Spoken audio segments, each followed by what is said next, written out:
Hello and welcome back to another episode of Into the 99, where we've got 99 cards, cause Commander's number one. I've got both Sherman and Thunder with me today. We're gonna live brew one. Sherman, how you doing? Doing stuffed up. Doing good, but stuffed up still. Oh, but yeah. How are you guys? I'm doing good. I was looking at this Yuna and it seems pretty mean. Thunder picked this Yuna. So Thunder, how are you doing? And yeah, how have you been? It's been a while. Yeah. It's been a bit of a rough few months for me, trying to get a new job and get started and all that. And some other life events happening, which is not finished, but we'll get there. And I'm on the other end of the sick stick to Sherman. So I just recovered from my throat issue and I'm feeling a bit better. So I'll go for a run tomorrow and see if I'm really better. That's how runners do it. That's fair. That's a fair way. I'm glad you're on the mend. Slothy's out this week. That's why he's away. He's also sick. It's just the time of the year. I think everything finally warming up. Everyone wants to get a little sick, right? Yep.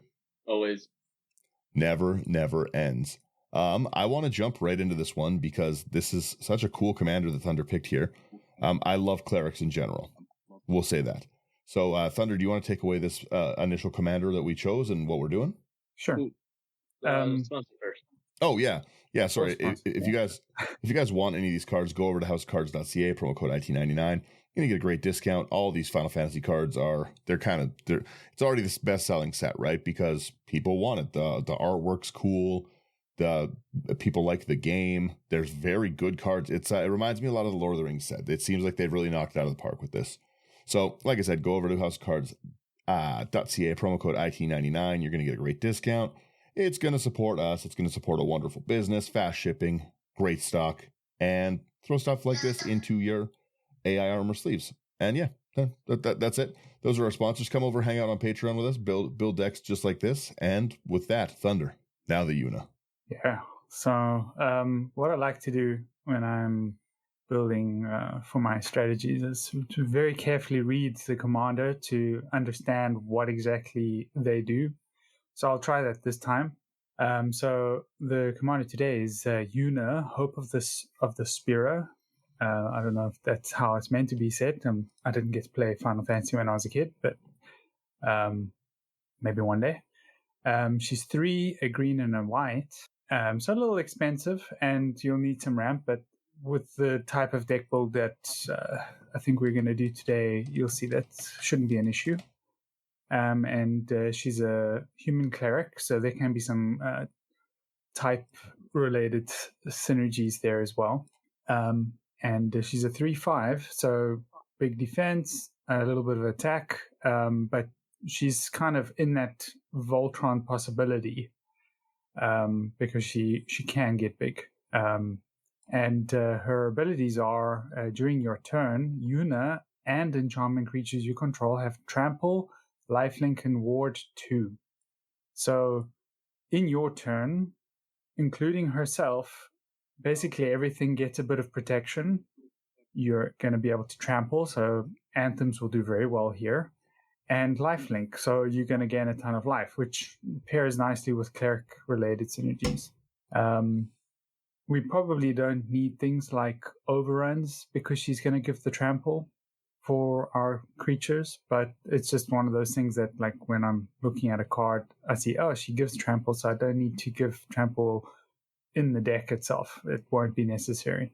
Yeah. And then her second part there is, at the beginning of your end step, return up to one target enchantment card from your graveyard to the battlefield with a finality counter on it. So we must distinguish there because Yuna and enchantment creatures, and then her second ability is enchantment card, so not specifically creatures.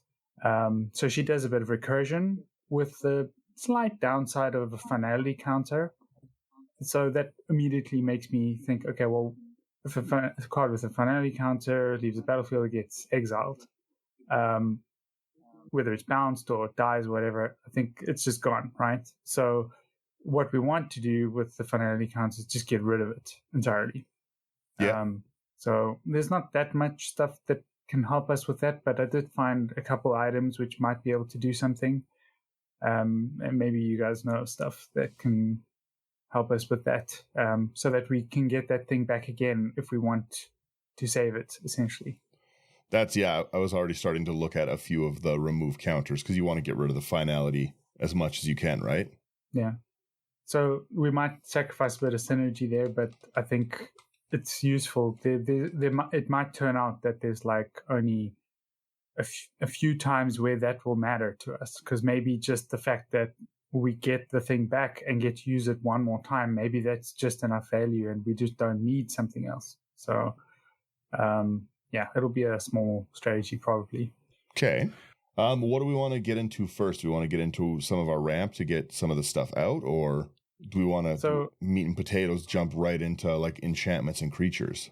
The easiest, like from my golden template approach, is I usually start with what I consider primary strategies first, because they're the easier ones to deal with. And typically what you're looking for there is around 12 draw or advantage cards, 12 ramp cards, and 12 removal/interaction cards. So that's typically what I aim for. Okay. We have Enchantress, so that's an easy section to get into. Yeah. So let's start off with our draw section. Do we have any enchantments like Mesa Enchantress? Yeah, that's one of them. I think I've got 11 things here, so we can probably find a few more, or think of a few more. But Mesa Enchantress makes sense. So we've got our draw section here. Yeah. Okay. Anyone else? What else do we want to grab in our draw section? Okay, so maybe we can just because they're all very similar, we can just preface that they're all basically doing the same thing. Yuna likes enchantment creatures more specifically because those are the things that are going to get the trample and lifelink. Mesa Enchantress, it's not an enchantment, so it won't benefit from it, but it will trigger off the cost of an enchantment and draw you a card still. So we want someone like Eidolon of Blossoms. Eidolon of Blossoms, okay. Whenever it or another enchantment enters. Yep. So this one triggers on ETB essentially, and that's doubly powerful with Yuna because you're going to recover enchantments out of your graveyard, and then it will trigger the Eidolon of Blossoms as well, which is very good. Plus, it's an enchantment creature, which is great. Yeah. Enchantress's Presence, 2 and a green for just an enchantment, but whenever you cast an enchantment spell, draw a card. So another card advantage. Yeah. We You go ahead, Sir Sherman. There one's gonna be like Sithis Harvest Hand. So that's gonna be a green and a white. It's a legendary enchantment creature nymph with a 1/2. Whenever you cast an enchantment spell, you gain 1 life and draw a card. Yeah, that's a good one. There's a Duskmourn card that I think can work reasonably well here as well. Enduring Innocence, 1 and 2 white for an enchantment creature, Sheep Glimmer. It's got lifelink. It's a 2/1, and whenever one or more other creatures you control with power 2 or less enter, draw a card. This ability triggers only once each turn. When Enduring Innocence dies, if it was a creature, return it to the battlefield under its owner's control. It's an enchantment. So it kind of self-recurs itself, but if somebody does happen to destroy it, then it'll go to the graveyard and come back with a finality counter if you want with Yuna. So you can kind of recover it as well from the graveyard if it does get destroyed. Yeah. Sorry for anyone on the video there. I was so enthralled with looking at cards for this list that I forgot to switch it over to the cards. It was just on us. This is such a cool looking commander, so I'm already like on the side. I'm just like click, click, click, click, click, click, click, click. Yeah. So then, I don't know if you've got another option there, Sherman. There's plenty. So I'm just trying to figure out what goes with the theme for like the best. Like we have another one that's the obvious one is going to be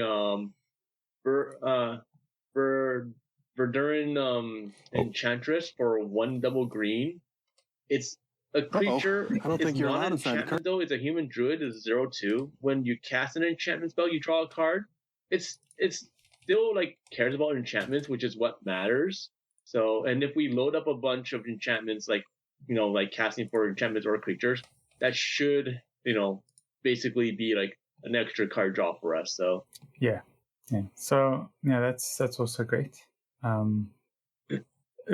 If we're like, we need 6 more.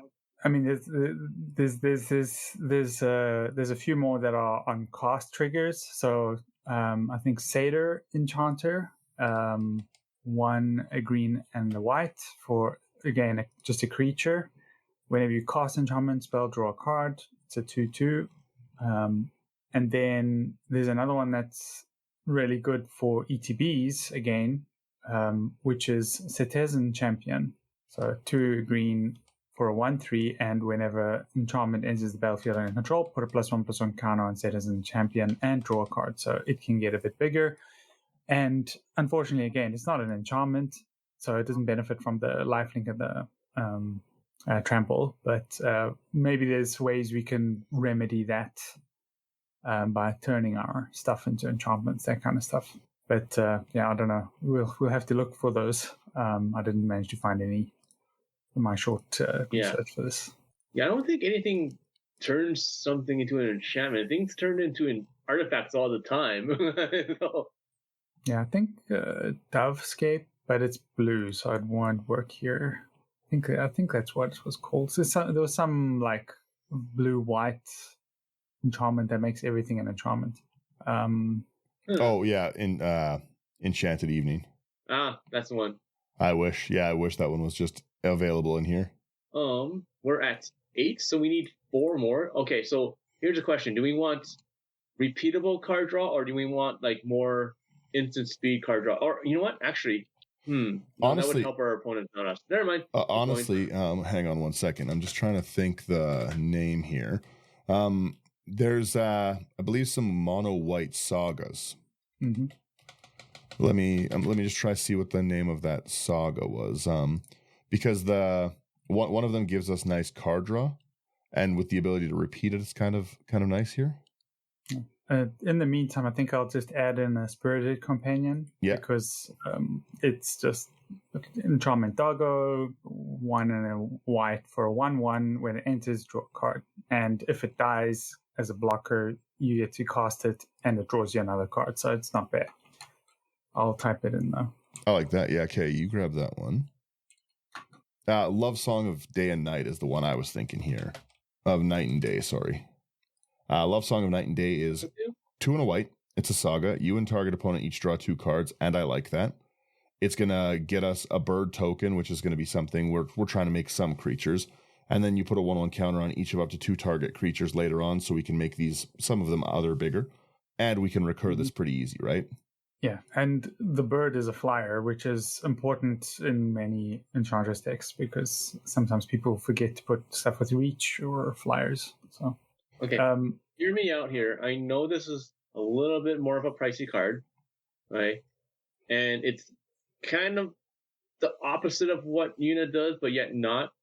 It's called Ephemery Enchantress. Oh, yep. Okay, it's a creature, human druid. It's a 1/2. Now, its ability is whenever an enchantment is put into a graveyard from the battlefield, draw a card. So it's not things coming in, it's things just exiting. So it's like, okay, if someone tries to get rid of our stuff, or if we do have sagas and they're going away, this does allow us to draw a card. I like that because we're gonna a lot of what I'm sitting here on the other screen just tapping away at is a lot of these enchantments that are gonna have a sacrifice ability. Like I'm looking at like a lot of like one of the ones I already want to throw on the list here is Font of Fertility. Let me show you guys this Font of Fertility here. This is a 1 mana green card. You pay 1 in a green, sack it, search your library for a basic land, put onto the battlefield, tap, then shuffle.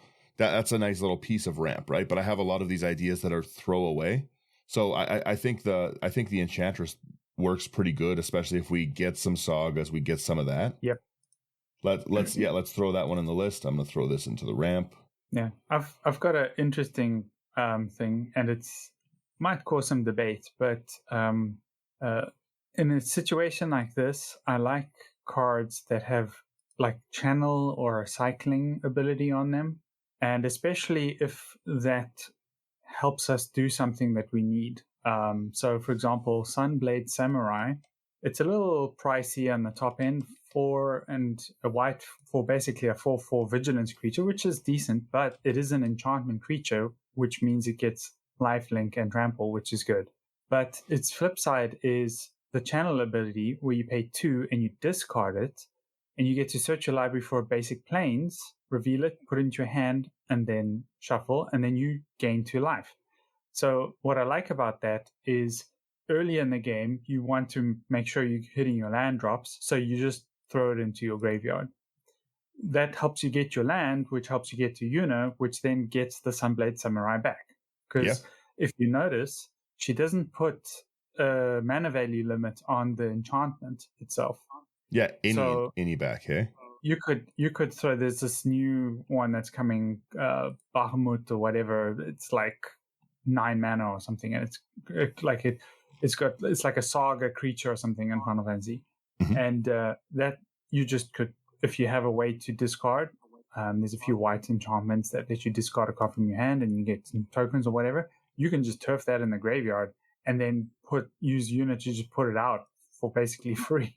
So that's pretty crazy. So we could leverage some kind of strategies like that if we want.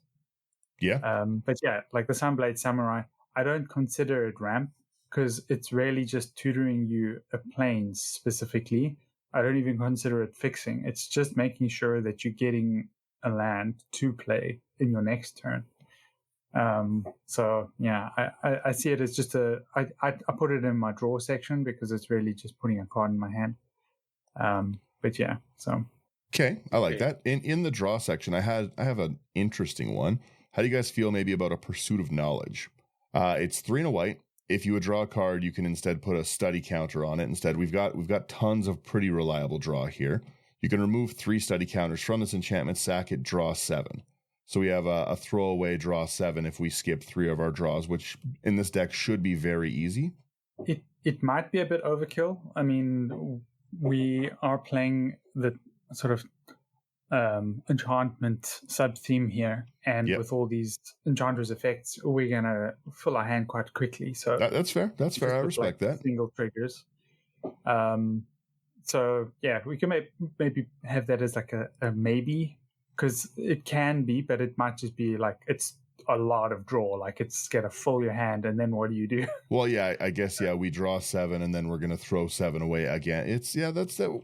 Let's go with more reasonable draw, I would say. Yeah, but I mean, it's a traditional thing. Sorry, go ahead. I think we're very close to the 12, so maybe a couple more suggestions is good. And then we can maybe move on to the ramp after that. But yeah, like for now, like what we can do, like I see 11 for a draw. Like we can just throw in something silly like Harmonize or something like that, just to fill it up for now. Yeah, and then change it out later. It's good to have a little bit of diversity because we're very like creature heavy here, and if somebody does something regarding the creatures, then you can lose a lot. But yeah. Another suggestion I can make there is another Final Fantasy card, Yuna's Whistle. Just because this is Yuna, so having one of her namesake cards might be nice to have. So it's colorless 2 green instant, and reveal cards from the top of your library until you reveal a creature card. Put that card into your hand and the rest on the bottom of your library in a random order. When you reveal a creature card this way, put X +1/+1 counters on target creature you control, where X is the mana value of that card. So that could be good with Yuna. It's just kind of fits a bit. And yeah, I mean, if you're light or you're struggling to get a creature, maybe you get lucky and it's an enchantment creature, then it's like super synergy. So, all right, cool. So I think that's pretty good for the draw section. Yeah, with our in the Sunblade Samurai thing, I think I want to put in the Greater Tanuki as well for that same reason. exactly. Yeah. Yeah. That I put under the ramp because that puts the card on the battlefield. I still threw the Sunblade into ramp because I still consider the other half a cultivator ramp too, right? So it's still pretty nice. It's just such a good card in this deck. With finally count or not, both of these cards are just, this is exactly where they want to be. Yeah, being able to get that free cast again, it's early ramp, and then that free cast later of a 6/5 enchantment is pretty great. So the Greater Tanuki is 4 double green. It's a trample enchantment creature dog 6/5 with channel. It has 2 and a green. You discard it, search your library for a basic land, put it on the battlefield tapped, and then we're going to shuffle. Yeah, very good in this deck. Honestly, this seems like a really fun deck to play so far. We have a lot of creatures. We might as well throw in Karamitra, God of the Harvest. Mm-hmm. Yeah, I could see that. Yeah, I think it'll be pretty easy in this deck for her to be a creature. So yeah. All right, so Karamitra, God of Harvest, for 3 green and a white. Legendary enchantment creature god. So it works with our enchantment section for Yuna. It's a 6/5. It has indestructible. As long as your devotion to green and white is less than 7, Karamitra isn't a creature. Whenever you cast a creature spell, you may search your library for a forest or plains card, put it onto the battlefield tab, then shuffle your library. Since we have so many creatures already, we might as well just throw it in. It's just added bonus at this point in time. The only problem is it's a little pricey, but it's not too pricey. Yeah, it's. I mean, compared to some of the other cards that you could go in this list, that's okay. I got a pretty cool one, which I think would. We'll get to the other really good creature enchantments, but this is a saga. Yugan defends the temple with a J. 2 and a green for an enchantment saga. It's mythic, but it's not too expensive. And on stage 1, it's step 1, I should say. Create a 1/1 green human monk creature token, so that can help you ramp.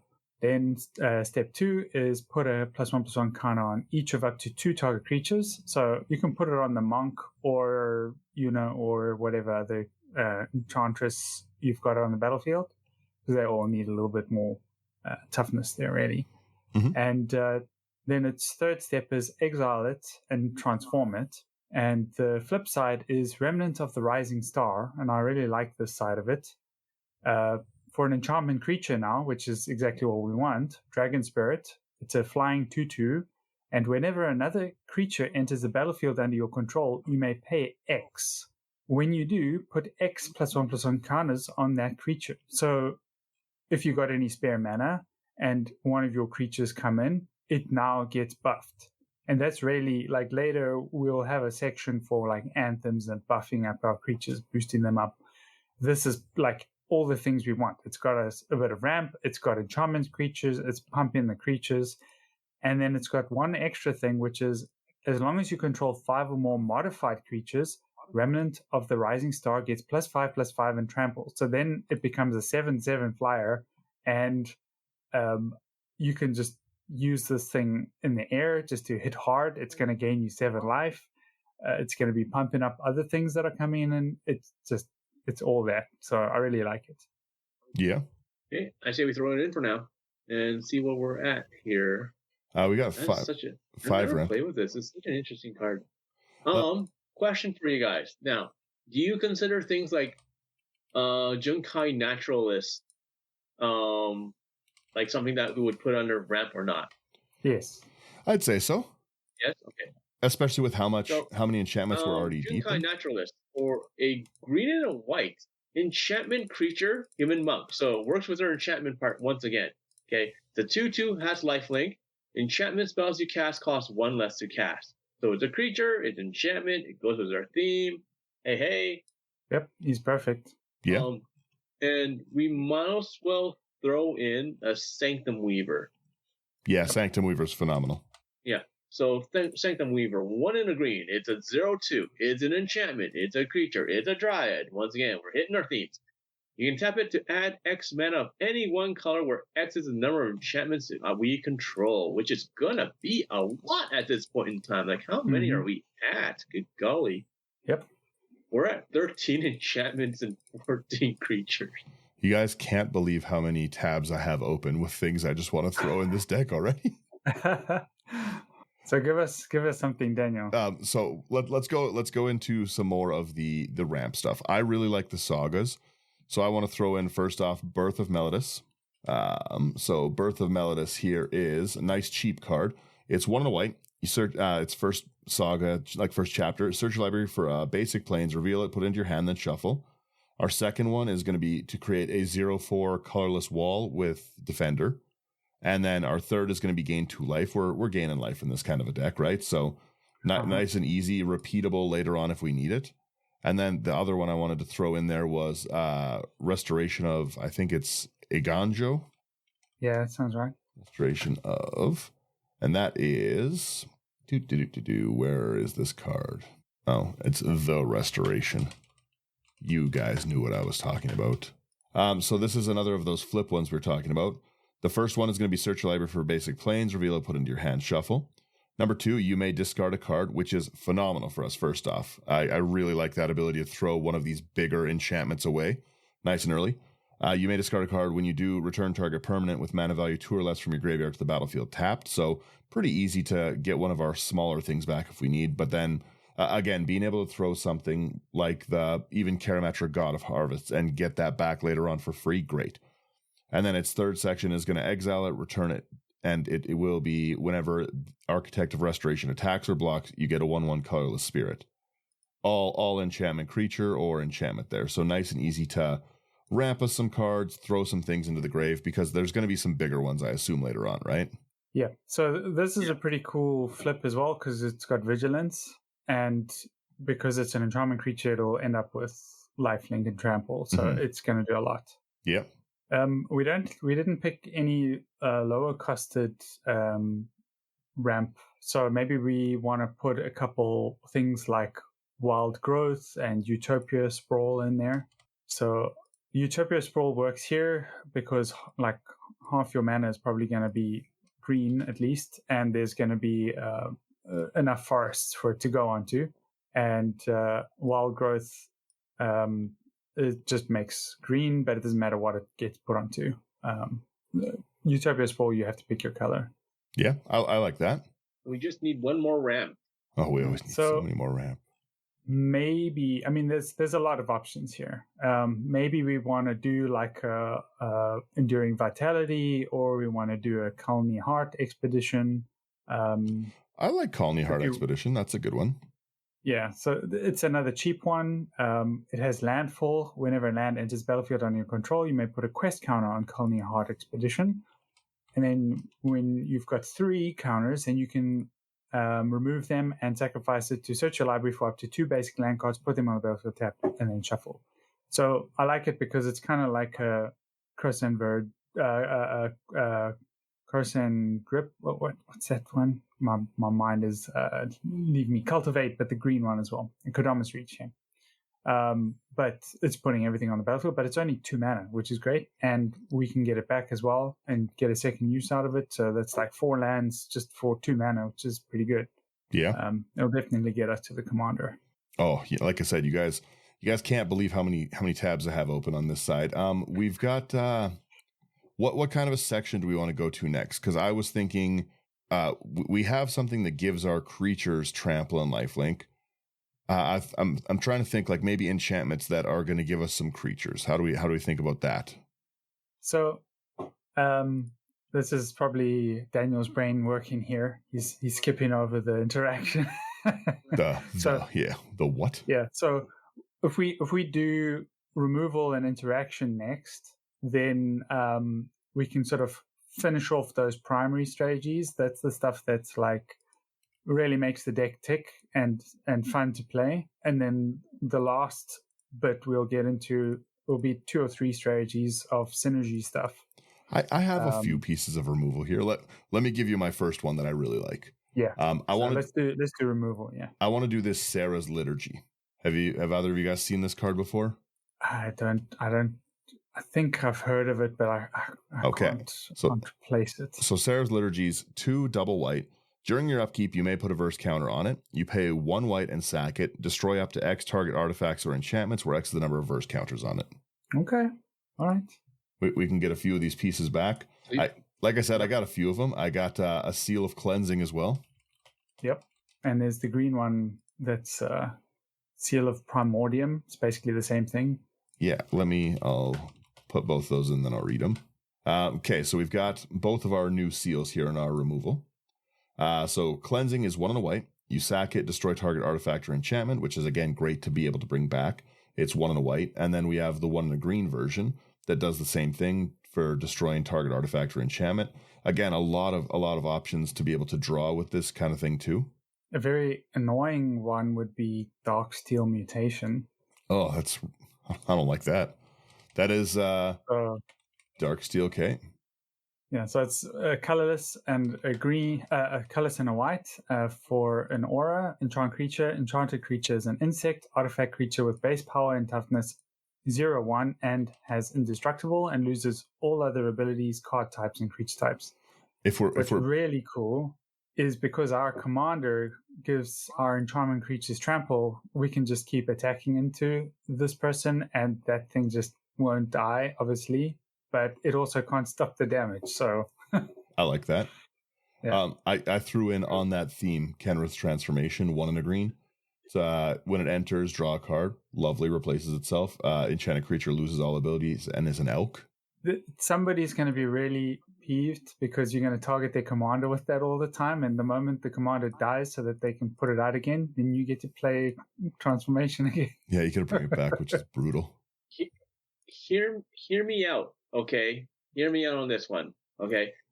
This should kind of, with what we're going for in removal, I think this will count as removal in a sense. If not, it's just going to help synergize, but we can kind of put it in there. It's going to be Yuna, Red Tooth Regent. Yep.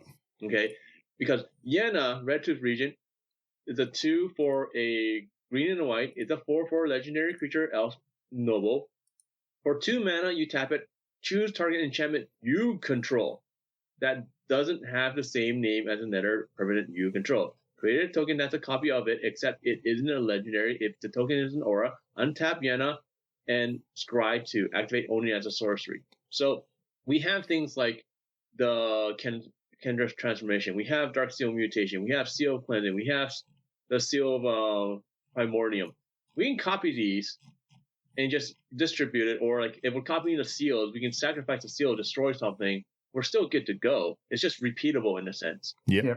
I put that in the copy section. Well, that's what Architect would do. Yeah, that's where I put that one. Yeah, because there's a few things I have already on the copy list. I got a lot of tabs open. This maybe board's going to be immense. Yeah, so I classify it as a part of the generators. Like when I'm trying to work out like what kind of secondary strategy I'm going to call this, because sure we can say copy, and there will be a few like Calyx and Yuna and a few others. Do we want to call it tokens? But the reality is what we're actually doing here is we're generating stuff. And generate could also imply I'm generating counters, I'm generating other stuff as well. So it gives it a bit more of a general name. That's just a subjective thing. I'm going to change it to generation and tokens. Yeah. But it's a good point that Sherman made there. Like it is extra removal as well. So good pointing that out. Yeah. I'm guessing Daniel's brain already has Ondu on the list. Which one's that one? Oh, wow. Ondu Spirit Dancer. Oh, yes. That. Sorry, like we're kind of going off topic for the interaction.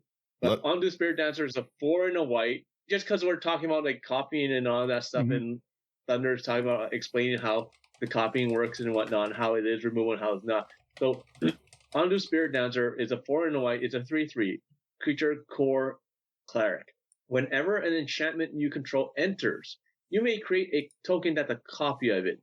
Do this only once each turn. Okay, fine. We can do it only once each turn. Not a big deal. Half our deck is going to be enchantments at this point in time, so we're doubling up everything. Yeah. That works with Yuna as well from the grave as well. So you can pick. I think you may create. Yeah. So you can choose if you know there's something in the graveyard you want to make a copy of, then you'll just decide that will be the one. So that's actually a very good synergy. I'm gonna quickly just throw. I would just put this into a deck, Haven of the Harvest. I'm just gonna throw this into the land section here because it's just another enchantment, but enchanted creature gets 1/1 for each creature or enchantment you control, which is going to be huge on our commander. And at a worst case, it's going to be a extra land because our land section's so basic. Yeah, just be careful of going too far off there. We must finish our removal. Okay. Let's work removal. Do you have any removal suggestions for us here? Yeah. So one of the things I'd recommend is we put at least 4 instant speed removal in here, so we're not just enchantments. Just the standard ones are probably fine. I'm going to say Path to Exile because that one can give a basic land card as well if we need to, because we're going to be able to create token creatures and use it on ourselves as well. But yeah, Path to Exile I would recommend. Okay, so let's do Path to Exile. I like Wilt. Destroy target artifact or enchantment. It also has a cycling. Let's go for permanent more, I think, because we already got those enchantments that can target the enchantments and artifacts. Like more Beast Within? Yeah, so Beast Within, Generous Gift. I never play those cards. Generous Gifts. Okay. You're breaking his brain here. Look, you got to be able to remove other people's lands, Daniel. Come on. Now you're speaking my language. Okay, so we've got those over into the removal section. Yeah, I like also throwing in Stroke of Midnight. I know some people don't like giving people things, but it's a 1/1 token. I mean, for their permanent. So yeah, I'll keep making that trade. I like that one. Yeah, compared to a 3/3 Beast or a 3/3 Elephant, I think Stroke is Midnight's pretty good. Yeah. You might as well throw in something like a Crossing Grip as well. Yeah, you could. There's the other one that's a second. Yeah. Okay, we got a Crossing Grip. Here is a question: would you consider throwing in a Karmic Justice or not? Just because Karmic Justice is very. I think we're not doing enough of it. So read the card so that everybody knows what you're talking about. No. Okay, so Karmic Justice is a 2 and a white. It's an enchantment. Okay, now the problem is this part is what it does. Whenever a spell or ability an opponent controls destroys a non-creature permanent you control, you may destroy target permanent that opponent controls. Now, a lot of our stuff is creatures, which is why I'm just kind of like right now. Okay, and it involves them actually destroying that non-creature permanent. So we don't have like I would throw it into like a maybe board just to see like what our final count is. Because if we have like 30 creatures, yeah, Karmic Justice is kind of pointless. But if we have like 20 creatures, but like 30 like artifacts or enchantments or things that are non-creatures, then it's something that we might consider. Yeah, I mean, the things to consider there is that we are playing enchantment creatures, which are much easier to destroy. But our real biggest threat, because remember, Yuna recurs stuff, so we can get things back. The biggest threat is stuff like a Farewell or something that's going to exile our creatures. So we want protection. So that I don't think is enough of a deterrent. Like people will play exile removal and then they'll be like, your thing is just gone, so you can't get it back now. And they'll happily trade something for that just to get whatever that big thing is gone. It might be better for us to try and have protection that will stop them from exiling the stuff if we can avoid it. So that's why I was saying, like, some of the stuff we might want to play is going to be things like a Teferi's Protection or something that phases our creatures out. That's a little bit more expensive. Too basic. Because, I mean, stuff like a Farewell is just going to wipe us out completely. And we can't have that happen. We're going to need, like, at least 4 things that are going to do. And we can leave it to other people to decide what that is going to be. But that's my recommendation there. We can think about it a little bit, what we would put in there. I've got a few things, but I didn't pick the expensive stuff. So, I want to, what are we looking at for our removal here? I want to get into some of our token things. Yeah. So I think we've got enough removal now. We can always go back to it later. I don't think it's important to go too far. We've already got some synergy stuff that self-sacrifices that we can get back. We've got stuff that's instant speed. I think that's fine. Okay, so yeah. Next, so you want to move into protection? No, creatures. It's creature time. Protection for last. It's creature time. I've waited long enough. So throw your Colossus. No, before generation. Yeah, before or like enchantment creature. Generation, because I want to be able to use our commander's ability to bring things back. So, number one, I want to throw in Assemble the Entmoot. This is 3 and a green. Creatures you control have reach. Phenomenal. Sacrifice it. Create 3 tapped XX green tree folk creature tokens, where X the amount of life you gain this turn. Put a reach counter on each of them. We have a lifelink commander that's giving us all lifelink. We can make these huge ents whenever we want, right? Yeah, I like it. And reach is nice. That's silly. That's fun. I'd like to throw in the what is the name of it? Like From Beyond and Awakening Zone. Okay. Because they give us creatures, they give us ramp. Neither of them really sacrifice. I'll put both of them as maybe for now. Well, From Beyond sacrifices to Tutor and Eldrazi, so yeah, but we don't have mini Eldrazi, right? I'm going to throw them maybe board because I just like them personally. Mm-hmm. I don't think they synergize enough specifically with ours. I do think I'll give you a couple that are definitely better. What are we trying to do? One sec here. I do want to throw in Midsummer Revel though. So Midsummer Revel is a nice cheap card, 50 cents. It's 3 double green. During your upkeep, you can put a verse counter on it. Pay a green, sack it, put X green beast tokens into play where X is the number of verse counters on it. They're 3/3 green creatures. That's good. Yeah, because we can recur this really easy with our commander. We're pretty insulated from, if we need to get creatures back pretty quickly, we can. If somebody tries to blow this up, we can blow it up ourselves at any point. Yep. But being able to get it back, but just something that's going to sit there. Yeah, I would consider that like either like just for fun or maybe just because like it is 5 mana. It's slow because you have to put a verse counter on your upkeep. Mm-hmm. Yeah, I mean, if you go by how many turns are we going to play and how many counters is going to get on it, then maybe it's going to be at 3 or 4. Maybe you do a bit of proliferate to try and get it higher, but then we need a proliferate strategy. So I do like it because at the very least you get 1 creature, and I don't like, we're gonna have a lot of mana, so maybe we get to it in turn 3 or 4. So I would rather consider something like Soaring Lightbringer instead, because Soaring Lightbringer is a 4 and a white. It's an enchantment creature, Bird Glimmer. Okay, has flying. So other enchantment creatures you control have flying. So all of our creatures that are enchantments, they're going to gain flying at the same time. So now they're going to be flying, trample, lifelink with Ward 2. Oh, yeah. Right. And then on top of that, whenever you attack a player, create a 1/1 white Glimmer enchantment creature token that's tapped and attacking that player. So it's generating it. Sure, that 1/1 can probably die, but at that point in time, it's flying, lifelink, trample with Ward 2. Yeah, I like that one.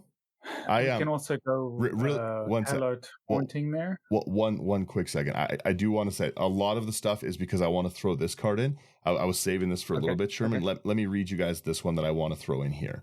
So this is Nature's Blessing. Nature's Blessing I wanted to put in the deck specifically because we're brewing with Sherman and because it works so great with us. This is an enchantment for 2, 1 white, 1 green.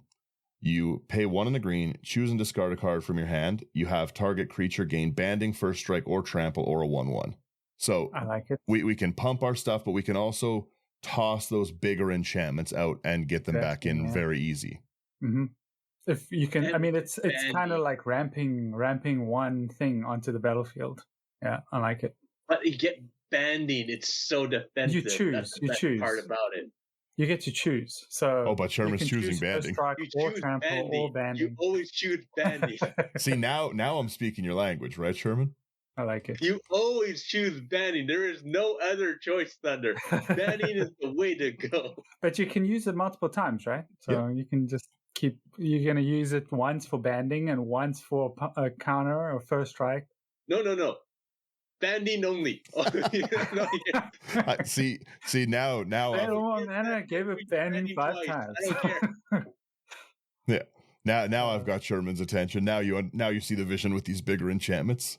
I'm fine with the bigger enchantments. I'm just saying, like, with like this summer revel, it's just like it comes down to like, okay, like even if you throw it down early on turn 4, okay, how long does your average game go? Like, it depends on the play group, right? So if your play group is more aggressive and it's like you're pushing like a 7 or 8 turn game, Midsummer Revel only gets basically 1 activation and that's it. But if your game is going like, like turn 10 to 12 or something like that, like they're longer and more like Battle Cruiser Magic, then Midsummer Revel is going to be more of a useful card because of that. So let's quickly, when I look at like things, I do have Hallowed Haunting on here too. And when I look at like Hallowed Haunting versus Midsummer Revel, obviously a Hallowed Haunting wins out, right? Yeah. So this is really a cost thing. Like the Hallowed Haunting is obviously a bit more expensive. So you got to do what works with your play group and your budget. So, and then there's also. To be fair, right now we're only around $90.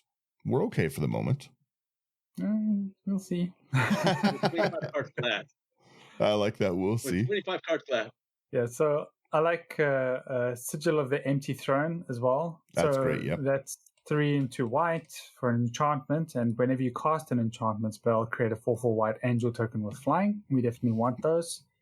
It's not super synergistic with the commander, but it's still a generator. Mm-hmm. If we're gonna have that, are we gonna throw in things like the Johnny one, whatever it's called, or the Pegasus one? I like the Pegasus. Well, you can, yeah. Pegasus is Archon of Sun's Grace. Archon of Sun's Grace, and the other one's gonna be. Well, here, let me read off Archon of Sun's Grace first. So the Archon of Sun's Grace, 2 double white, Archon 3/4, blind, lifelink. Pegasus creatures you control have lifelink. Has Constellation. Whenever an enchantment enters the battlefield under your control, create a 2/2 white Pegasus creature token with flying. So we're throwing so many enchantments out there. We're gonna get stuff. And the other one, what? Arasta. I was thinking of Johnny's Chosen. I really quickly, I do have Arasta on my list too. I wanted to throw that in just because I love it. It's one of my favorite cards. Let me read this one and then we do a Johnny's. So Arasta is 2 double green, 3/5 legendary enchantment creature spider. Whenever an opponent casts a spell or instant, create a 1/2 green spider token with reach. Sorry. Please carry on. That's always going to generate something for you every time.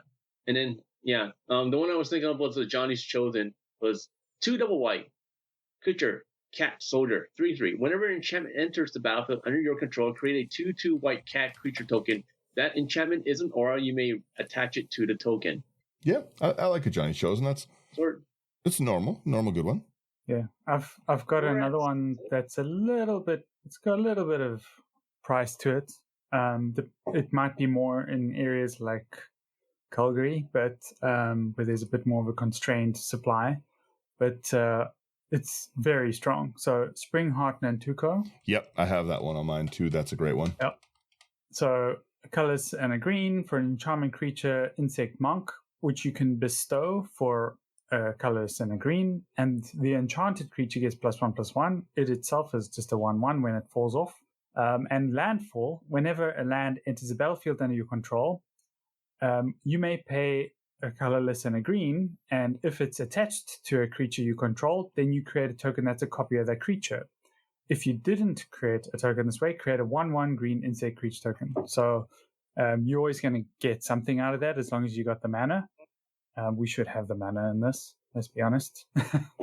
And this thing goes on to one of the really nice enchantment creatures, then sure. Then it's just going to go fill the board up and do horrible things to people. Yeah. Sorry, I'm just putting more things on the side here. You guys carry on. So we're at 80 cards here. We have one for discard. We have 12 ramp, 10 generation and tokens. Yeah, I got one more generation thing that I think should. I mean, you can put a Calyx in here as well, but a Primeval Bounty. I really love this card, especially in here. Yeah, that's good. So Primeval Bounty, 5 and a green for an enchantment. Whenever you cast a creature spell, create a 3/3 beast creature token. Whenever you cast a non-creature spell, put 3 +1/+1 counters on target creature you control. And then whenever a land you control enters, you gain 3 life. So that's always going to give you something. And it relies on cost, so it doesn't really synergize all that much with the commander's recursion. But I still think, just from a value perspective, it's an enchantment. If it gets destroyed, it can come back quite easily with her. And every time I play this, people want to remove it because it's too much value. So I do have one more that I want to throw into this section before we move. And it's because I have one and I haven't put it in a deck yet. So this is the Green Overlord. Overlord of the Hauntwoods. 3 double green. It's an enchantment creature, Avatar Horror, 6/5. It has the impending 4. You can cast it for its impending. It comes down with time counters, yada, yada, yada. But when it attacks or enters, you create a tapped land token that is named everywhere that is every basic land type. It must be in the deck. I have one, and it's got to go in. Sure. Poor Daniel. I have nowhere to put it yet. Yeah, I mean, another one we can put in the maybe board, but I think it might actually synergize a little better than some of the other generators, is Heliod, God of the Sun. Yep. Actually, here in Europe, it's under €1. Enchantment creature, God, indestructible, devotion to wise less than 5, then it isn't a creature, but it's a 5/6.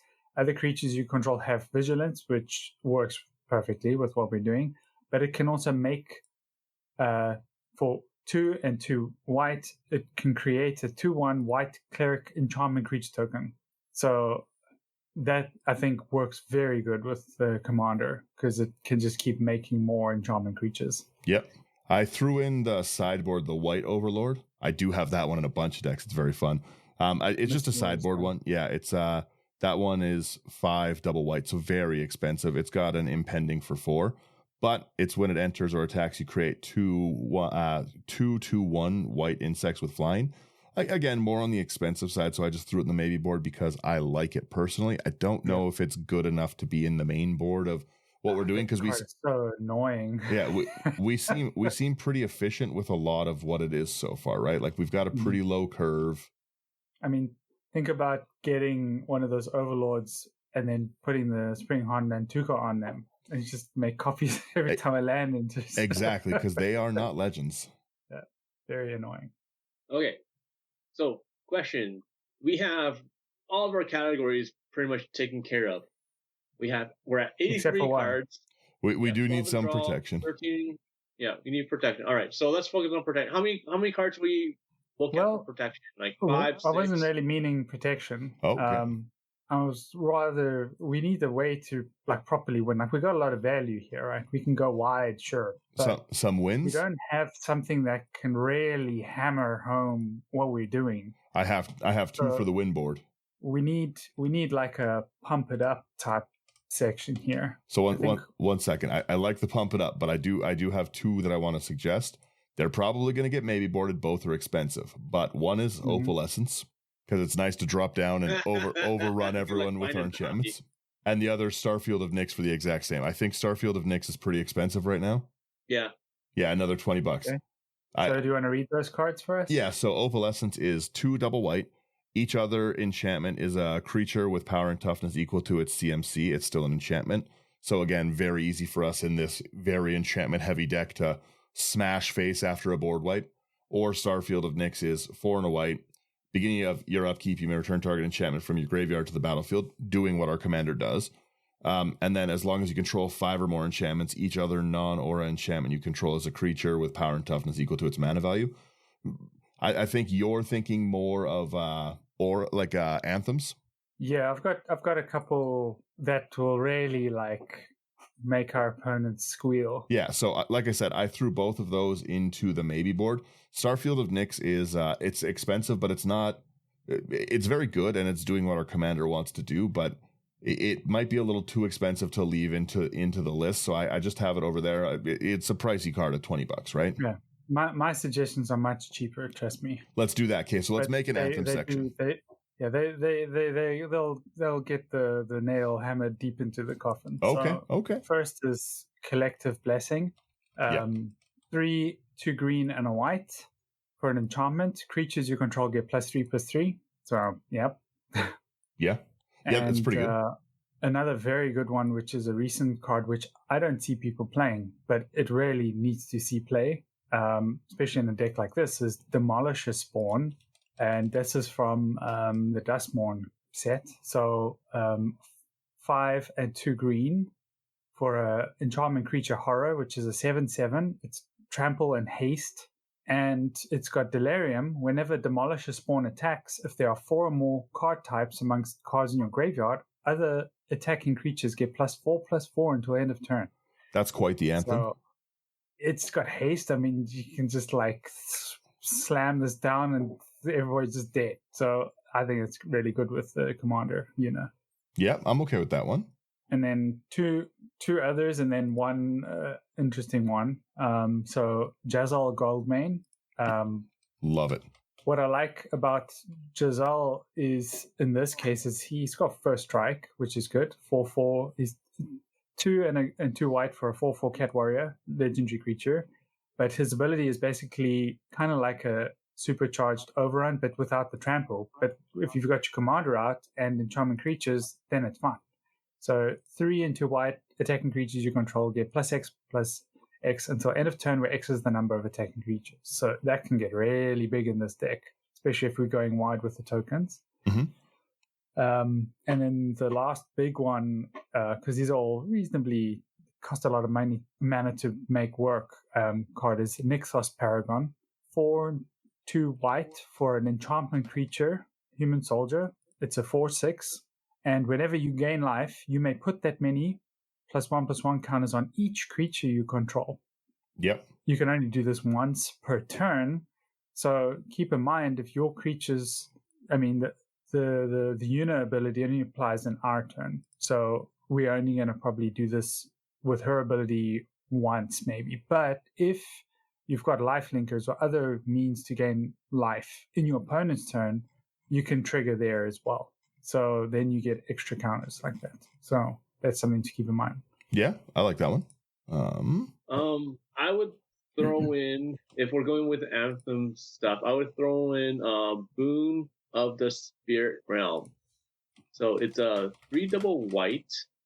It's an enchantment. It has Constellation. So when Boon of the Spirit Realm or another enchantment enters the battlefield, which should happen for our deck, believe it or not, there's a high chance that will happen. When an enchantment enters the battlefield under your control, put a blessing counter on the Boon of the Spirit Realm. Creatures you control get +1/+1 for each blessing counter on Boon of the Spirit Realm. Yep, that's very good. It'll build up constantly over time, which is, I mean, if Yuna's out, every turn she's out, it's going to give +1/+1. This one's probably, I could see this one just, if the longer the game goes on, your opponent's just dead. Yeah. The crazier it gets, the more dead they're going to be. Yeah. The last little one, it's not as good as these others, but it's an older card that I thought was pretty neat. Quest for the Gem Blades. So a colorless and a green for an enchantment, and whenever a creature you control deals combat damage to a creature, you may put a quest counter on Quest for the Gem Blades.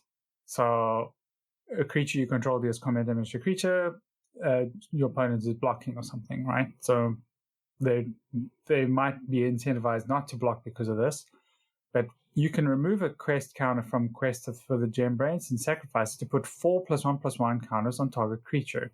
So yeah, with that, it goes to the graveyard, and then Yuna gets it back, and then you can do it again. So it's going to make it's almost like an unblockable thing. Like your opponent will probably not want to block, especially if it's an enchantment creature with trample, and you can just slowly build, potentially like hold this as like a threat. Like it's cheap, you can get it back easy. It sacrifices itself potentially, so it's just this weird little politics-y kind of card that can make the game a bit more interesting. So cool little card I found. I don't mind that one. For anthems, go ahead. I got, well, it's not really an anthem kind of, but like it is a game ender in a sense, and it's kind of mean. It's high costing. I don't know if we want to be that person or not, but there's Overwhelming Splendor for 6 double white. Enchantment is a Nora, it's a curse. You enchant a player. Creatures enchanted player controls lose all abilities and have base power and toughness 1/1. Enchanted player can't activate abilities that aren't mana abilities or loyalty abilities. So, you throw it on, hear me out, you throw it on one person, you kill them. Overwhelming Splendor goes to the graveyard. Yuna says, hey, you get an enchantment back. You throw it on the next person. You attack with everything. You kill them. Overwhelming Splendor is graveyard. So you bring it back with Yuna and you cast it again. I'm not just going to kill you. I'm going to torture you first and then kill you. I'll put Overwhelming Splendor in the maybe board. It's mean. I'm just saying. We can't be that person. If you want something, it's a little anthem-y, but it also gives a little recursion, then maybe go Valkyrie's Call. It's also not too expensive, like 3 and 2 white for enchantment. Whenever a non-token, non-angel creature you control dies, return that card to the battlefield under its owner's control with a +1/+1 counter on it. It has flying and is an angel in addition to its types. So if someone kills our commander, it comes back, right? So, and then it's flying as well with a counter. So it's a neat little semi-recursion. If it's an angel and dies and it's an enchantment, you can still get it back with Yuna. So this is one of those cards. It's just like, I think it's a little bit more fun. I like it. That was a really good card. That's a strong card. I threw both in maybe board. Yeah. I feel like they're good maybe ones. Go ahead. Well, I'm saying we have 11 cards left to go through. So, I have a few that I think would be solid to like round some of this stuff out. So, okay. Number one is I want to put in Defenders of Humanity into this list. I'm still thinking some more creatures for these big anthem kind of pumps. Defenders of Humanity is X2 and a white. When it enters the battlefield, create X2/2 white Astartes warrior creature tokens with vigilance, and then you can pay it again. Exile it, so we can't get it back, sadly. But we can activate only if we control no creatures and only during our turn. So if somebody does board wipe us, we have a board that we can reset our board entirely quickly. Yeah, you hold that in your hand to the right situation, I think. But yeah, we should look into some protection though. We keep on saying we're looking into it, but we don't. Yeah, we can maybe put like 4 protection items, and if you want more, then you can go to like 8. But I think because protection is usually reactionary or just sit back, it's not as much of a fun thing to do. But we definitely want to cater for what happens if somebody tries to knock us out completely, and we want to deal with that. I do have a few other just really quick creature ones. Again, I'm simple-minded. I was looking at creatures. We said protection. He's thinking creatures.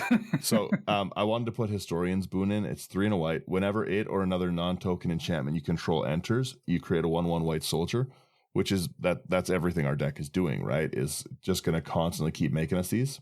So I'm going to put it into our generation. Again, we're heavy with generation. If there's good. Go ahead, Sherman. No, I'm saying like if we might have to cut down on generation. Never. But that's why I work with these numbers. Like 12 is my limit. So even if I find like 16 or 20 cards, I pick 12 of them, and that's the slot. And I'll try and balance that based on costs and what the expectations are. Yeah. I mean that's fair. Let's try and get some protection in. All right, outside of Life's Bounty. Sorry, what bounty? Outside of Life's Bounty, it's a 1-mana enchantment creature nymph for 1. So 1 white, 1/1. Lifelink. You pay 1, sack it. Target creature or enchantment you control gains protection for the color of choice. Yeah. So someone targets your thing, tries to exile it. You use that as protection. But the problem with it is your opponent knows it's there. So then they're like, okay, I'm not wasting on your stuff then, which can be a problem for the whole table. And then they'll turn on you. So that's a potential. It's 1 white mana, but that turns the whole table on you. So you got to be careful. That's fair. I like it as a deterrent. You know that I'm going to save my creature, so send your removal elsewhere. Yeah, you can use it also to get a creature in to do damage because you can give protection from whatever the person can block with. So you can use it as an offensive thing as well. We have room for 8 more cards. I have 1 that has to go in the deck. I was closing tabs. 1 has to go in. It's Weaver of Harmony. Okay. I don't know what section to put it in. It's just other enchantment creatures you control get 1/1. All right, cool. But you pay 1 green, tap it, copy target activated or triggered ability you control from an enchantment source. You can choose new targets. Yeah, you can put it in Anthems, I think. Okay. Yeah, that's fine. Yeah. All right. Okay. I'm done adding nonsense. Protection away. Okay. So I still think Semester's End is decent for us because if we include the Weaver of Harmony, then we're at 30 creatures for our deck, which is a decent chunk. Mm-hmm. So something like Semester's End would definitely help because we can just phase out. We'll lose some enchantments if someone tries to like destroy all enchantments kind of deal, but still we'll at least keep our creatures. Mm-hmm. Yeah. There's a one card that I've been trying to play around with, and I haven't really been able to play with yet. It's called Planar Guide. So Planar. You want? I should read what the other one does first. So Semester's End. Where the heck do you have it under? I put it in protection. Okay, so Semester's End is a 3 and a white instant. Exile any number of target creatures and/or planeswalkers you control. At the beginning of the next end step, return each of them to the battlefield under its owner's control. Each of them enters the battlefield with an additional 1/1 counter on it if it's a creature, and an additional loyalty counter if it's a planeswalker. So our creatures will save our creatures, and they'll come back, and they'll be bigger. And then whoever tried to kill us, or board wipe us, we're gonna kill them because all of our stuff is bigger. Yeah. Okay. The second one was the Planar Guide. This one's iffy. I'm trying to play around with it. It's just I haven't gotten it in my hand enough times to play around with it to have like a good feel for how good this is, if it is good or not. But it's for 1 white, it's a cleric that's a 1/1. So it's a creature. For 3 and a white, you exile the Planar Guide from like period. Okay, like this is an old card, so it's like older text. It says remove Planar Guide from the game, so you exile it. Then you remove all creatures from the game. At the end of turn, return those cards to play under their owner's control. So you're blinking all the creatures, not just yours, all your opponents as well. So it's a risk. However, they all come back. So the non-tokens except for Planar Guide. Sorry. Yeah. The non-tokens come back. Yeah, non-tokens. Yeah, so like tokens will just disappear, but like still, it's something that is a work in progress. I haven't really played around with it yet, but this is something that I'm looking into. And with token generation, I'm not too worried about just because like tokens will come back again. I'm not worried at all. You can generate more; it'll be fine. Well, yeah, because like as Constellation is on ETB, so everything coming in at the same time, if there's enchantment creatures, like it's just going to generate a bunch of extra stuff anyway, so I think it'll be fine. Yeah, so we should technically overpower the board because of that. So like even if we exile, everyone has like 5 creatures, and we exile everyone, your opponents all have 5 creatures total. Ours will be like, okay, we'll have 5, but with all of our token generation at the same time, it might actually be like more like 10 or 12 or something like that. So we should overpower everyone on the board just from the board state and just plow through one person at a time.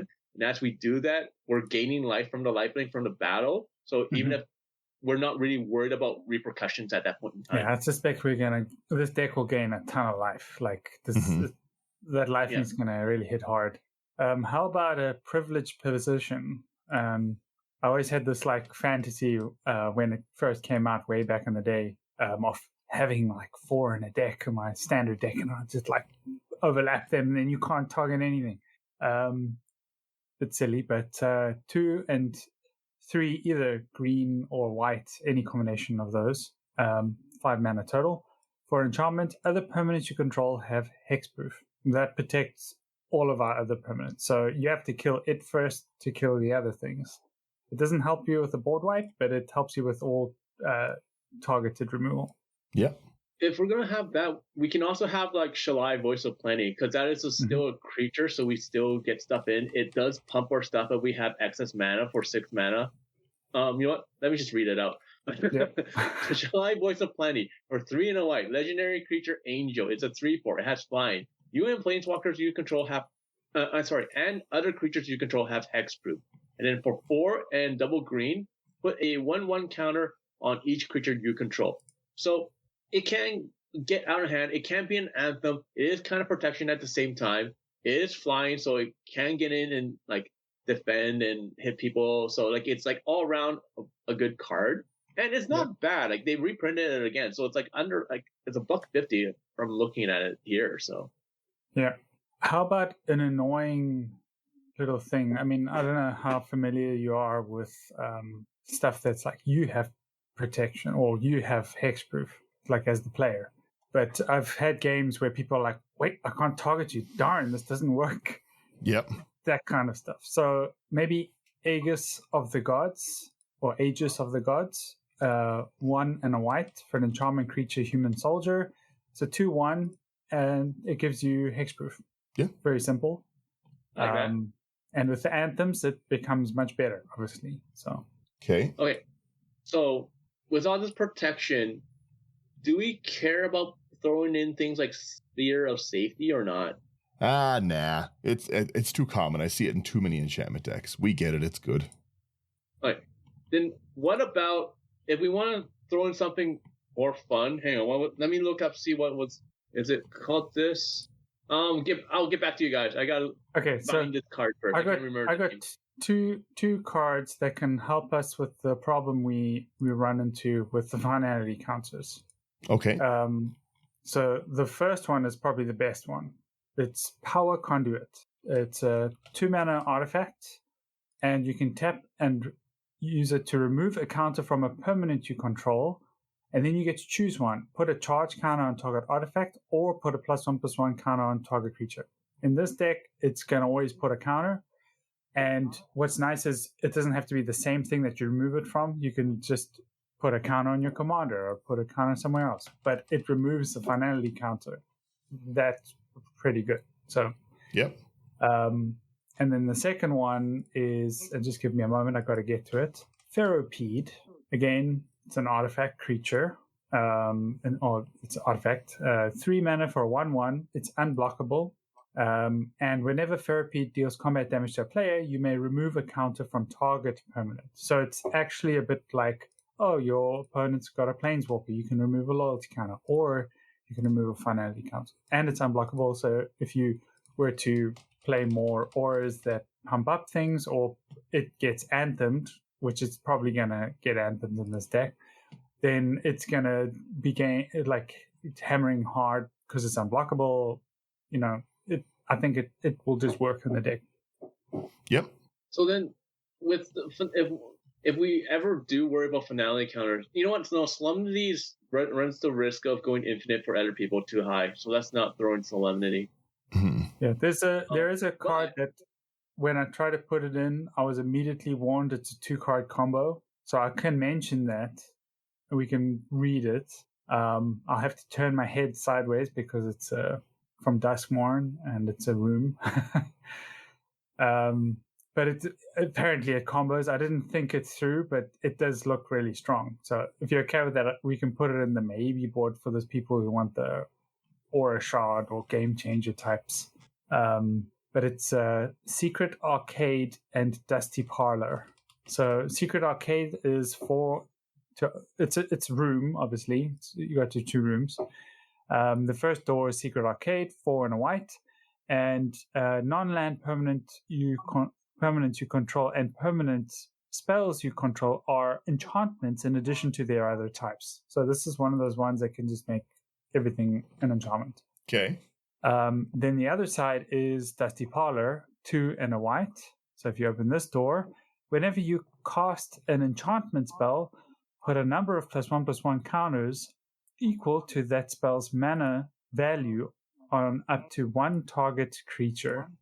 So it does the pump side of things. So it's really strong. But there's apparently 2 other things in the deck that we've talked about that it combos with somehow, and like it's an infinite combo or something. So it would push the bracket all the way up. That's fair.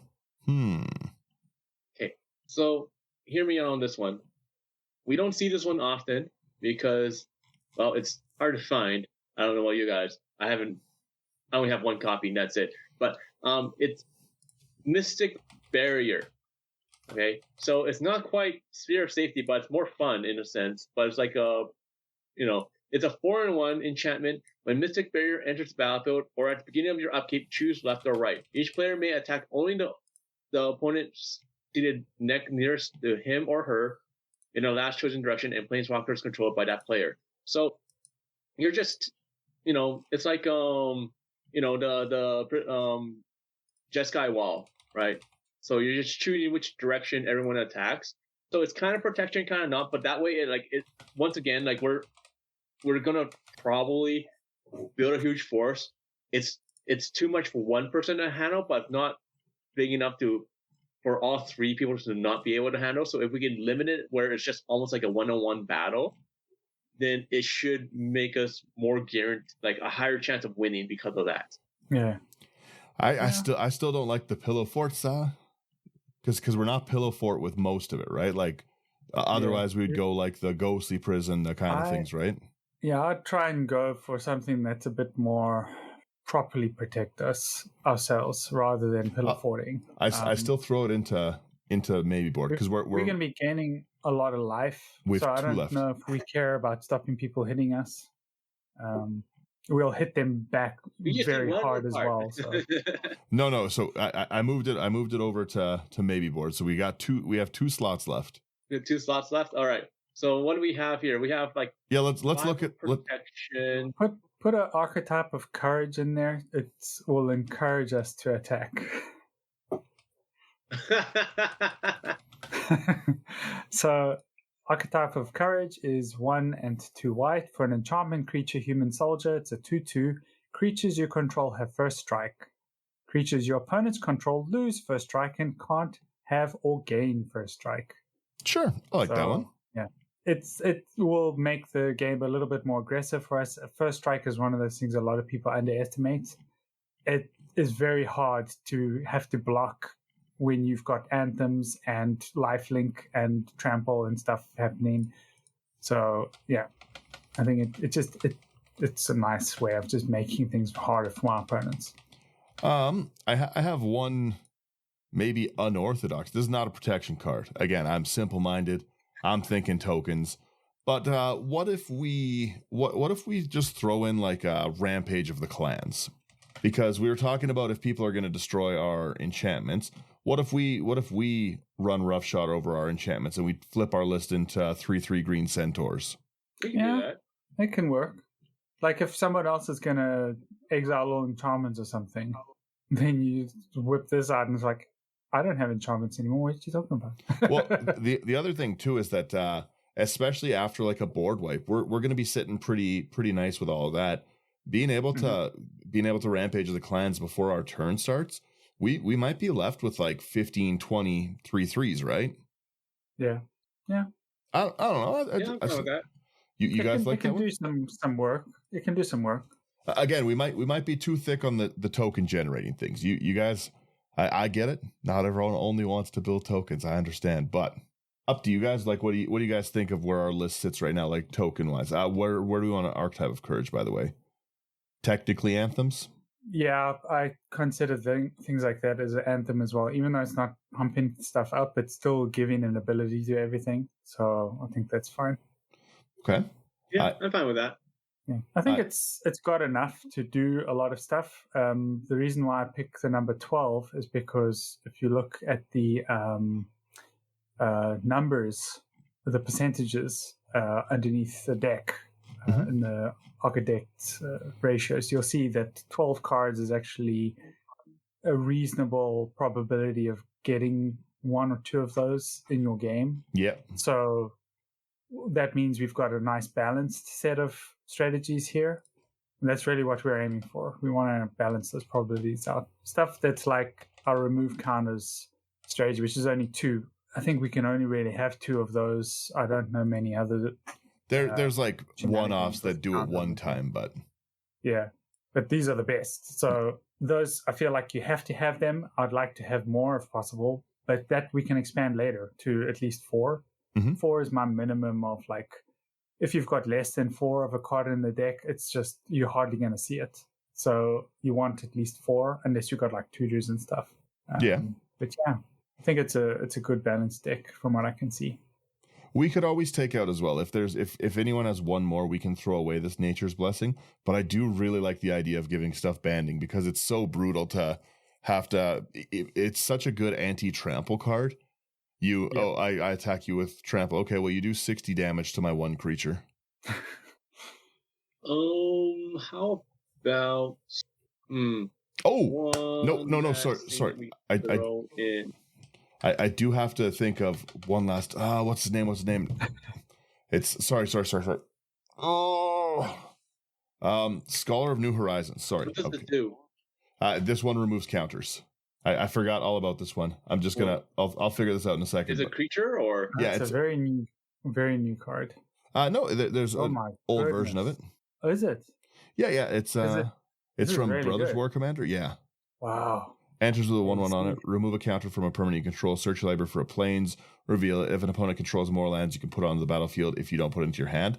But that also is like a finality counter one. I'll get rid of token generators for other things. That one's worth. Yeah, I like this one. All right, let's do that one instead. No, you give me yours because we're already over, so I already have to remove a card from this token generator. So I'm gonna remove Defenders of Humanity over to here. Okay. What was your suggestion though, Sherman? The last one? Oh no, I was trying to think of what else we could throw in. So, but like I'm good with whatever we have. Yeah, I think it looks pretty good. The I think the Scholar is a good replacement for that Astartes one, just because removing those counters is going to be so nice. Yes. So like you get your big thing back. We might find like because now we've got the rough list here, right? And I mean, we can worry about lands and stuff as well, but we can do a test set of games with this to see how it feels. And we might feel like that other enchantment that you added, that old one that discards, we might feel like actually we want to be able to discard more easily because we're going to use all of our mana to get our commander out. And then we want to immediately get value and we want to discard something in our hand, like early, to make sure we gain that value. So then the finality counter removal and discard becomes more important. Then we change our strategies a bit and we remove some things and increase discard and make that a proper strategy in the deck. So we might find that kind of thing happening during test play. And that's where I like using the system, because then the way I work is in multiples of 4. So it's like, okay, I'll remove 4 items from this 16 card strategy and I'll drop it to 12, and then I'll add 4 to one of the other ones and try and make that more effective. That's fair. Yeah. So, like I said, I'm always simple-minded. I'm like, tokens seem fun, so tokens it will be. All tokens, and it's like, but I can't play my spells.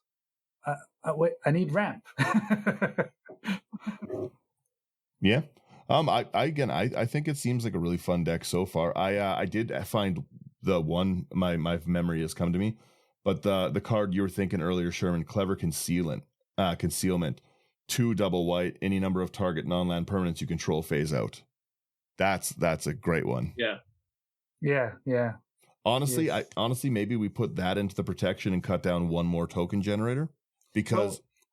Oh, go ahead. What we can do is, and this is the other thing of using the working in these strategy totals, is you don't need to necessarily remove one of the other strategies.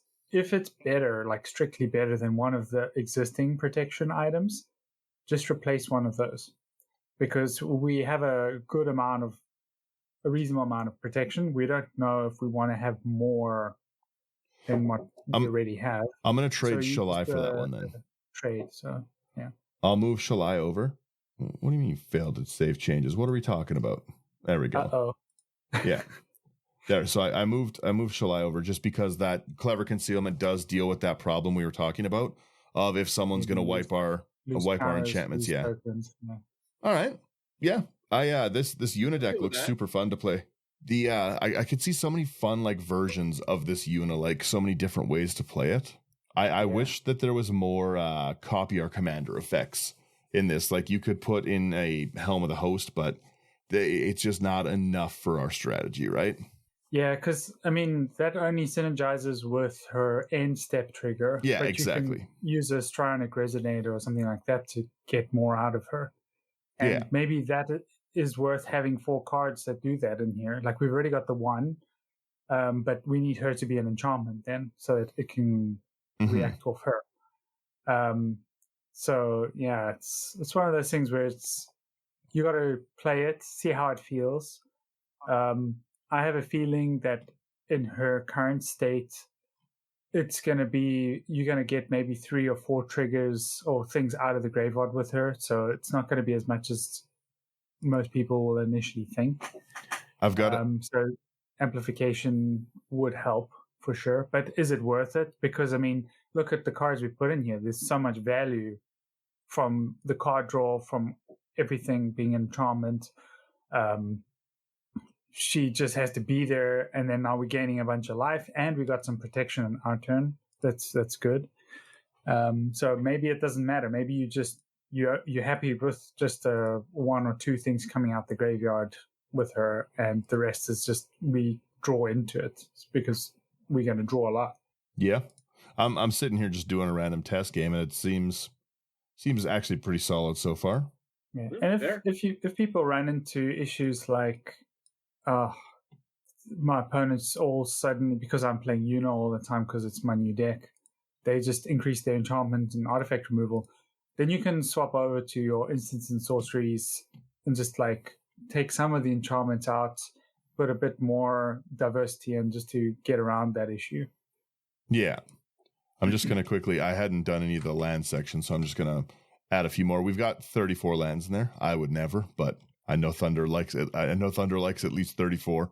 35. 35 but Thunder. We can be clever and go with those MDFCs that's like land on one side or something else. And now with the new Final Fantasy, all these things are like 10 plus euros.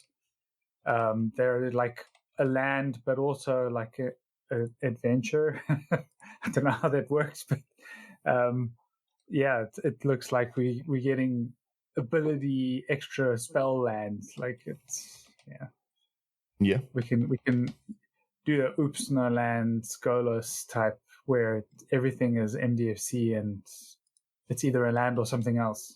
I like that. The like I said, I like where this list is at. I'm just throwing in a few quick basically lands, like the cheaper ones. Yeah, Gavany Township should probably go in there because that just can keep putting counters on things. Also, a reliquary is important in this. We do nesting ground is very important as well. Nesting ground? Because it moves. Yeah, so nesting grounds is a colorless producing land, so it taps for colorless. But you can pay 1, tap it, and move a counter from target permanent you control onto a second target permanent. It doesn't say second target permanent you control. Oh, so you can give other people the... Those finality counters suddenly become a problem for other players. That's pretty funny. I was going to say I would just put them on Yuna. It doesn't matter if she gets exiled. I like your game plan better. Put it on my opponent's stuff. We need a Terramorphic.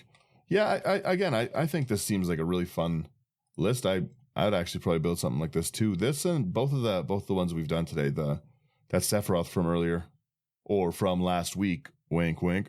But the Sephiroth from earlier, I really want to build that. I'm still I'm still like obsessed with that one. That was such a cool deck. Anyone have anything to add on this one before I wrap her up here? No, I think that's good. It. All right, well then let me. I still got to cut more lands. It's my specialty. One. There we go. Now we have an okay land section. It looks like we actually put something into it. Okay, perfect. Let me click our button. Wow. Okay, thank you guys for getting through another one of these libraries. I love the libraries so much. They're so fun. What I want to know what other people would put in Yuna. Like, is there other things that we missed? Is there a different direction? Why is banding the best mechanic? All of these things I'd like to hear into a comment section. If you want any of these cards, go to houseofcards.ca, promo code IT99. It's going to get you a discount. It's going to support us, support a great place, and get you cheaper cards, which is always wonderful. Like, share, subscribe. It does really, really help out. If you want to go above and beyond that, come to Patreon. It's very, very cool place to chat, build decks with. We're going to be doing more and more spell table games, as I said. So yeah, other than that, go to AI Armor Sleeves. Oh, and all of the articles are up on intoThe99.com. Thunder's who writes a lot of the articles. So check out Thunder's awesome articles on Into the 99. All of our stuff is up there as well. And with that, yeah, I say we wrap it up. I say we just let it roll.